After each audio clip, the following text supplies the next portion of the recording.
I want to know,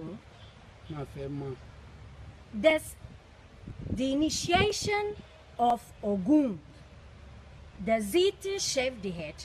Ǹjẹ́ ológun wọ́n máa ń ṣe ètò kábọ́ lẹ́ni lórí tàbí ká dóṣù? A kì í dá oṣù kankan, a kì í fa orí wa, a kì í ṣe irun kankan.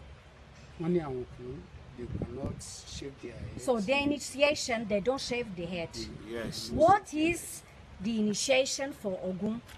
Pé kí ni ẹ máa ń ṣe tẹ́ fẹ́ kápẹ́ ẹ fẹ́ dóṣù fún yàn ní ìsìn tàbí ẹ fẹ́ ṣòro ògùn fún yàn, bó ni ẹ ṣe?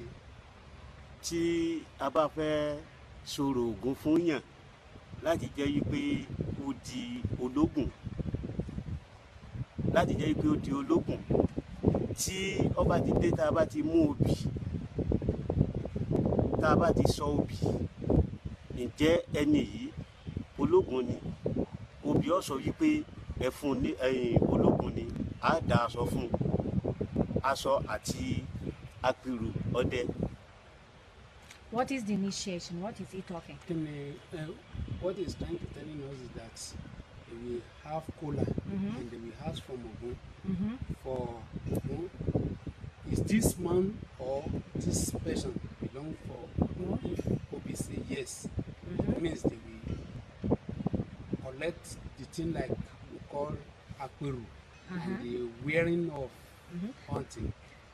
So, and what else they will do that they know is a part of Ogun society? Tí ó jẹ́ a lè mọ̀ wípé ẹni tí di ara àwọn ológun ni wípé nígbà tí a bá ti bá mọ ilẹ̀ tí ó ti jẹ́wọ́ wípé òun ọmọ bọ Ògún yìí, tí ó ti jẹ́wọ́ pé òun ọmọ bọ Ògún yìí, òun ò sì ní ṣe tí kò dáa. It means they will swallow or they swear for Ogun that he will not betray.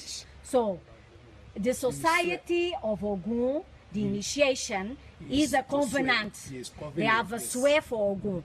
So it means that if, for example, a Egungun priest or a Legbe priest or any other society can be join the member of Ologun. Pé èyí túmọ̀ sí wípé àwọn tí a jẹ́ olóòṣà yòókù gẹ́gẹ́ bí eléégún ẹlẹ́gbẹ́ ni wọ́n lè bá yín ṣe ìjọpọ̀ nígbà tó bá ti ṣe wípé kí wọ́n kàn búra tàbí kí wọ́n kàn ṣe Can be member.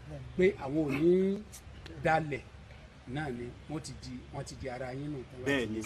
Anybody can be member as far as do the covenant with Ogun. Ẹni tó bá ti búra pẹ̀lú Ògún, òun náà ti di ológun náà. Nítorí pé Ògún jẹ́ alágbára. So it means that if he goes and Baba, for example, Oloje want to have Ogun, Olode will go and do Ogun for Baba Oloje. Pé ká pé Baba Oloje yìí nísìnyí wọ́n fẹ́ gba Ògún, ẹ lè lọ gbé Ògún fún wọn. As far as a covenant, it's possible to be member of Ologun. So, correct? Bẹ́ẹ̀ni,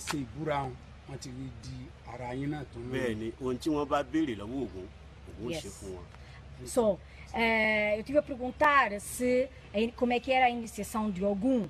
Eles disseram que a iniciação de Ogum, eles não cortam o cabelo, que é género de, eles fazem uma iniciação em que a pessoa faz uma jura e que qualquer pessoa pode ser membro da sociedade de Ogum, que eu perguntei, por exemplo, se o babá de Egungun poderia ser um membro da sociedade de Ogum. Ele disse que sim, que poderia ser um membro desde que fizesse a jura para que o babá, para que o povo de Ogum pudesse então assentar Ogum em casa do babá Egum.